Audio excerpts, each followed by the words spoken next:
আসসালামু আলাইকুম সবাইকে। আশা করছি আপনারা সবাই ভালো আছেন, সুস্থ আছেন। তো আজকের ভিডিও অনলাইন ক্লাসের একটা ভিডিও। আপনারা জানেন যে বিগত দিনে আমি বেশ কয়েক বছর যাবত ট্রেনিং করে আসছি এলইডি টিভির উপরে। আর এটাও জানেন যে রমজান মাসে আমি কখনো স্টুডেন্ট নেই না সরাসরি কাজ শেখানোর জন্য। এ মাসে আমরা অনলাইনে ছাত্র নিয়ে থাকি, বছরে একবারই, মানে স্পেশাল ভাবে অনলাইনে স্টুডেন্ট নিয়ে থাকি। এবছরেও অনলাইনে স্টুডেন্ট নিব ইনশাল্লাহ, শুধুমাত্র রমজান মাসের জন্য 20% ডিসকাউন্টে। তো এই অনলাইনে ট্রেনিং যে বিষয়টা, এটা অনেকে একটু এরকম একটা করেন যে আসলে কাজগুলো শিখতে পারবো কিনা। সরাসরি আর অনলাইনের বিষয়টা একটু ভিন্ন। অনলাইনে টাকাও কম, ধরা ছোঁয়ার বাইরে, জাস্ট আপনার দেখে শিখতে হবে। আর অনলাইনে ট্রেনিং এর একটা বিষয় হলো যে আপনি হেল্প নিতে পারবেন। ভর্তি হওয়ার পরে আপনার যতদিন ইচ্ছে হেল্প নিতে পারবেন, সকাল 10টা থেকে শুরু করে সন্ধ্যা পর্যন্ত, সন্ধ্যা 6টা পর্যন্ত, মাঝখানে একটু গ্যাপ থাকবে, আবার রাত্রে 2 ঘন্টা পাবেন। টোটালি আমরা 9 ঘন্টা মতো সাপোর্ট দিয়ে থাকি বা হেল্প করি। যদি আপনার কোনো কাজে এরকম হয় যে ভিডিও কলের হেল্প লাগবে বা অডিও কলের হেল্প বা যে কোনো ফাইল ইত্যাদি হেল্প নিতে পারবেন। তো আপনি চাইলে অনলাইনে ভর্তি হতে পারেন। যদি অনলাইনে ভর্তি হন তাহলে ভর্তি হওয়ার আগে আমাদের কাছে ফোন করে বৃত্তান্ত জেনে তারপরে ভর্তি হবেন। তো আজকের যে ক্লাসটা করব মাদারবোর্ডের, বন্ধুরা, অসংখ্য মাদারবোর্ড আমরা রিজেক্ট করে দিই শুধুমাত্র স্ট্যান্ড বাই সমস্যার কারণে। একটা মাদারবোর্ড আসছে, সেন্সরের যে বাতি সেটা আছে, কিন্তু টিভিটা অন হয় না, কমন একটা প্রবলেম। আবার এরকম হয় যে স্ট্যান্ড বাই লাইট জ্বলছে না। তো বিভিন্ন জায়গা থেকে এই সমস্যা হতে পারে স্ট্যান্ড বাই রিলিজ না হওয়ার কারণ। বিভিন্ন জায়গা থেকে, সেটা আপনার মেন সিস্টেম আইসি, তারপরে মেমোরি আইসি, আরো আদার্স অনেক কম্পোনেন্ট আছে যেগুলোর কারণে আপনার একটা বোর্ড চালু না হতে পারে। কিন্তু আপনি যখন থিওরির মাঝখানে থাকবেন, যখন আপনি থিওরিগুলা জানবেন, প্রয়োগ করবেন, চেকিং করবেন, তখন মোটামুটি এরকম একটা ধারণা করতে পারবেন যে এই কাজটা হলো না, এটা আর হবে না, এবং কি এটার এই পার্টস লাগবে, এই পার্টসটা পাওয়া যায় না, এরকম এরকম আর কি, মানে আপনি কনফার্ম হতে পারবেন। তো মাদারবোর্ডের একটা বেসিক ক্লাস পার্ট থাকে, এর ভিতরে একটা বেসিক পার্ট যেটা সবচেয়ে গুরুত্বপূর্ণ, এইটা আপনাদের মাঝে শেয়ার করব। আচ্ছা, চলুন আমরা বোর্ডে চলে যাই। এটা আপনাদেরকে দেখাবো, ছাত্রদেরকে এটার পরে আমরা মাদারবোর্ড নিয়ে রিসার্চ করে সেটার একটা ভিডিও তৈরি করে দেব। আর যখন আপনারা অনলাইনে ভর্তি হবেন বা অনলাইনের ভিডিও দেখে শিখবেন, তখন আপনার এই অনলাইনের প্রতি যে একটা ধৈর্য, এটা কিন্তু বাড়াতে হবে। একটা ভিডিও লং হতে পারে, একটা ভিডিও কথা অনেক থাকতে পারে, এগুলা কিন্তু আপনার ধৈর্য আপনার থাকতে হবে অবশ্যই। ধৈর্য না থাকলে কিন্তু কাজগুলো শিখতে পারবেন না। যাই হোক, আমরা মেন পর্বে চলে যাই। যেহেতু আমরা মেন মাদারবোর্ড নিয়ে আলোচনা করব, সেক্ষেত্রে পাওয়ার নিয়ে কথা বলার দরকার নেই, কারণ পাওয়ার আলাদা একটা পার্ট। এলইডি টিভির মাদারবোর্ডের 3টা পার্ট বেসিক ভাবে, একটা হলো পাওয়ারের পার্ট, আর একটা হলো মাদারবোর্ড মেইন, আর একটা হলো এসটি বোর্ড অথবা ইনভার্টার যেটাকে বলে সেটা। তো চলুন আমরা এইখানে আপনাদেরকে সিম্পলি দেখাই। ধরেন এটা হলো আমাদের, ফোকাসটা কিন্তু এই দিক থাকবে, ঠিক আছে? ধরেন এটা হলো আমাদের চপার। চপার থেকে আমাদের এইরকম ভাবে একটা কয়েল হয় চপারের ভিতরে আর কি, জাস্ট এইরকম। আর এই পাশে কয়েল আছে, সেটা এসি সেকশনের। এখান থেকে একটা পার্ট চলে যায় ইনভার্টারে ভোল্টেজের জন্য। এটা মেন মাদারবোর্ডের চাইতে ভোল্টেজটা বেশি থাকে, অনেকটাই 17 ভোল্টেজ থাকে, কতগুলো 24 ভোল্ট থাকে। তো এটা আমরা জাস্ট এই পর্যন্ত রাখলাম। এটা হলো এসটি অথবা আইএন, ইনভার্টার রেখে দিলাম। আর মাঝখানেরটা হলো আমাদের গ্রাউন্ড। গ্রাউন্ডের সংকেত হলো জি, এন ডি। জেএনডি এটা হলো গ্রাউন্ড, যেটা বোর্ডের প্রত্যেকটা অংশে থাকে। এসডিএম এর স্টিল, তারপরে ইউএসবির স্টিল, সমস্ত জায়গায় ম্যাক্সিমাম জায়গায় গ্রাউন্ড থাকে। আর এটাতে হবে হলো পজিটিভ ভোল্টেজ। পজিটিভ ভোল্টেজটা হয় এখানে একটা মসফেটের মতো থাকে, কিন্তু ওটা হলো মূলত রেকটিফায়ার বা ডায়োড। আমরা জানি এটা হলো ডায়োড বা রেকটিফায়ারের চিহ্ন, কিন্তু মাদার বোর্ডে থাকে এইরকম একটা, এরকম থাকে, এরকম থাকে। এটার ভিতরেও সেম এটা আছে, কিন্তু এটা শক্তিশালী বেশি, যে কারণে এলইডি টিভিতে এটা ব্যবহার করে। এই লাইন থেকে আর এই লাইন থেকে সেম ভাবে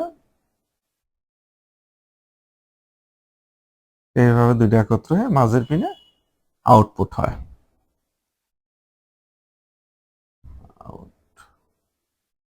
আউটপুট ভিডিওটা অবশ্যই ধৈর্য সহকারে দেখবেন যদি কাজ শিখতে চান।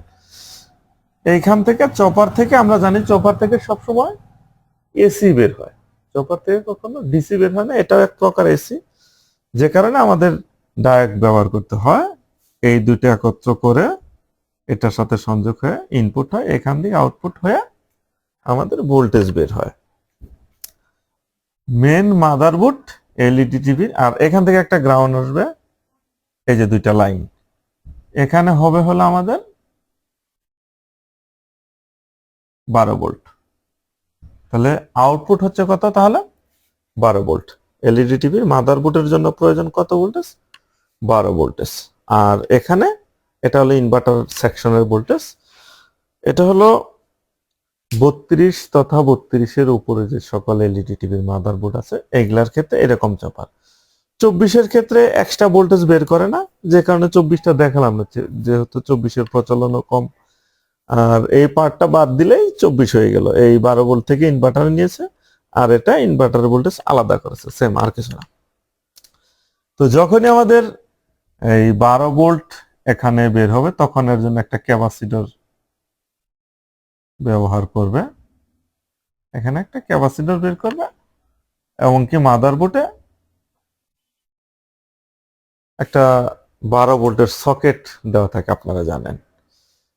আমাদের স্ট্যান্ড বাই রিলিজের ক্ষেত্রে আমাদের 1 নাম্বার যে টেস্ট, আমরা যদি এখানে আপনাদেরকে শর্টকাট দিই কিছু, 1 নাম্বার আমাদের যেটা টেস্ট করতে হবে সেটা হলো ভিসিসি, অর্থাৎ মেন বোর্ডের ভিসিসি হলো আমাদের 12 ভোল্ট। আমাদের 12 ভোল্ট চপার থেকে আমাদের 12 ভোল্ট আসবে, সেটা ক্যাপাসিটরে দেখতে পারি, অথবা আমাদের যে টেস্ট পয়েন্ট আছে মাদারবোর্ডে সেটাতেও দেখতে পারি 12 ভোল্ট। দ্বিতীয় নাম্বার আমরা যেটা ফলো করব সেটা হলো 5 ভোল্ট। 5 ভোল্ট এটা আমাদের যেমন এটা থাকে হলো সেন্সরে, মানে আয়ার, যেটা কেবল আয়ারে সাপ্লাই হয়, আরো বিভিন্ন জায়গায় সাপ্লাই হয়, এটা আমরা স্টেপ বাই স্টেপ দেখে যাব। 5 ভোল্ট। তারপর আমরা যদি দেখি এটা হলো 3.3 ভোল্ট, এটা হলো আমাদের মেমোরির যে ভোল্টেজটা সেটা 3.3 ভোল্ট। তারপরে আমাদের যেটা সেটা হলো 1.8 ভোল্ট, এটা হলো সিস্টেম ভোল্টেজ, এটা থাকবে। তারপরে যেটা সেটা হলো 5 নম্বরে 1.1 ভোল্ট। প্রাইমারি ভাবে আমরা এই 5টা ভোল্টেজ যদি মুখস্থ করতে পারি, এমনকি এই 5টা ভোল্টেজ কোন কোন জায়গায় থাকবে, আর এই 5টা ভোল্টেজ মিসিং থাকলে আমরা কি করব, কিভাবে এই 5টা ভোল্টেজ আবার ইনপুট করতে পারি, যদি বোর্ডে তৈরি না করতে পারি বাহির থেকে কিভাবে ইনপুট করব, কোন জায়গায় ইনপুট করব, এগুলা যখন জানবো তখন আমরা বোর্ডগুলো অনায়াসে রিপেয়ার করতে পারবো। অথবা যদি এই কোনো ভোল্টেজ না থাকে তাহলে আমরা বুঝবো এই ভোল্টেজের কারণে বোর্ডটা স্ট্যান্ড বাই রিলিজ হচ্ছে না। তো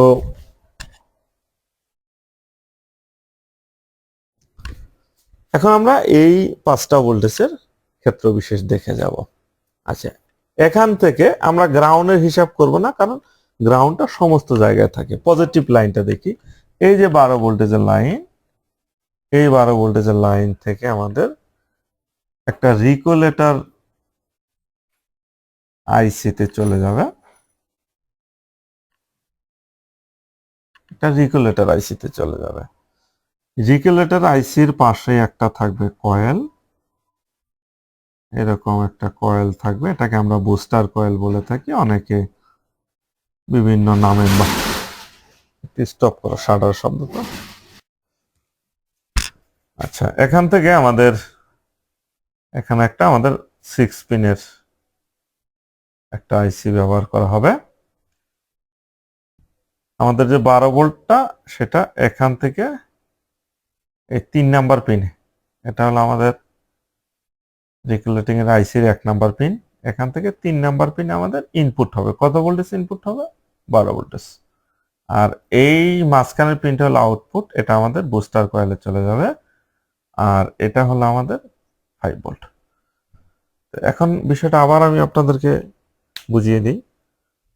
এখানে চপার থেকে ডাইরেক্ট হয়ে 12 ভোল্ট আসলো, এখানে একটা ক্যাপাসিটর ব্যবহার করা হবে আর একটা সকেট 12 ভোল্টের ব্যবহার করা হবে। এখান থেকে এই 12 ভোল্ট একটা আইসিতে ঢুকবে, এই আইসির সাহায্যে, এই কয়েলের সাহায্যে এখানে হবে 5 ভোল্ট। ঠিক আছে? এই আইসি রিলেটেড আরো বেশ কিছু কম্পোনেন্ট আছে, এগুলা নিয়ে আমরা পরবর্তী ক্লাসে আলোচনা করব। এই বুস্টার কয়েলে যে 5 ভোল্ট থাকবে, এই 5 ভোল্ট আমাদের চলে যাবে হলো আমাদের যে সেন্সরের যে ইয়াটা আছে, সকেটটা আছে, যেখানে 5 ভোল্ট, তারপরে আর জি আইআর থাকে, সেখান থেকে এখানে আমাদের এই 5 ভোল্টে চলে যাবে। তাহলে 5 ভোল্ট তৈরি হচ্ছে এই 12 ভোল্ট থেকে, আর এই 5 ভোল্ট থেকে আমাদের সেন্সরে চলে যাচ্ছে। এখানে কোনো কোনো কোম্পানি মাঝবর্তী কোনো রেজিস্ট্যান্স বা ডায়োড এগুলো ব্যবহার করে, আর কোনো কোনো কোম্পানি ব্যবহার করে না। তবে আমাদের এই 5 ভোল্টই এই 5 ভোল্ট, এটা বুঝতে হবে। এখান থেকে আমাদের চলে যেতে পারে ইউএসবিতে, অনেক টিভিতে ইনস্ট্যান্ট যেগুলাতে 5 ভোল্ট থাকেই, মানে চালু হওয়ার পরে না, সাথে সাথে যায়, এগুলাতে 5 চলে যাবে। আর এই যে 12 ভোল্ট আছে, এই 12 ভোল্ট থেকে আমাদের এখানে যে অডিও আইসি আছে, অডিও যে আইসি আছে, সেই অডিও আইসিতে ইনপুট হবে। অনেক টিভিতে 12 ভোল্ট যদি অডিও আইসিতে সাপ্লাই হয়, অনেক টিভিতে থাকে, সেগুলো জাস্ট 12 ভোল্টে চলে যাবে। আর যে 5 ভোল্ট সাপ্লাই হয়, তাহলে এখান থেকে 5 ভোল্টে যাবে। তো ম্যাক্সিমাম টিভিতে 12 ভোল্ট সাপ্লাই হয় অডিও সার্কিটে, মানে অডিওর যে পার্টটা আছে সেই পার্টে। তো আমরা এখানে কি পেলাম? তাহলে আমাদের এটা ওকে হলো, এই 5 ভোল্ট ওকে হলো। তারপরে কি আছে? আমাদের আছে 3.3 ভোল্ট, এটা হলো মেমোরি ভোল্ট।